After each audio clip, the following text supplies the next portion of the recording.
ওই ফরাত বইছস বালা কথা খালি একল বাদে বাদে খালি ছবি তুলস কিতা আর কি করে দে সিতা ছবি তোলার মাঝেও একটা কারণ আছে। কিতা কারণ ই এক গভীর ইতিহাস। এখন আমি তোমার একটা গভীর ইতিহাস শুনাই। রাত যখন আমি ঘুমানিত লাগি, মানে রাত 2টা-3টার সময় একটা চিন্তা আমি আমার লাইফ লইয়া চিন্তা করি। ওই যে পরীক্ষা বাদে তো হইও ফস্তাই যে কিতার লাগে ফললাম না আর ফেল হলাম কিতার লাগে।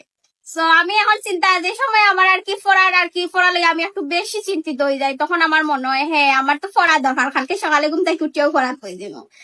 তখন আমার সকালে ঘুম থেকে উঠিয়ালে আমার মুড চেঞ্জ হয়ে যায়, আমি আর পড়তাম পারি না। সো ভাবলাম যে সময় আমার পড়ালেখা লাগে একটু বেশি চিন্তাধারা আইব যে আমার পড়া দরকার, তখন আমি পড়াত লাগিছি। ছবি আগুন রাইট দেখি দেখি ফর্মু আমার মাথা থামাইব, ওটাই লাগিয়া মেইন কারণ।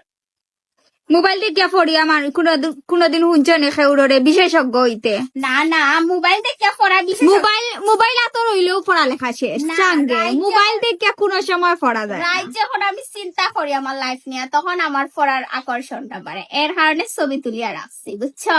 আমার লাগান খাইয়া খাই কমেন্ট করে জানাও।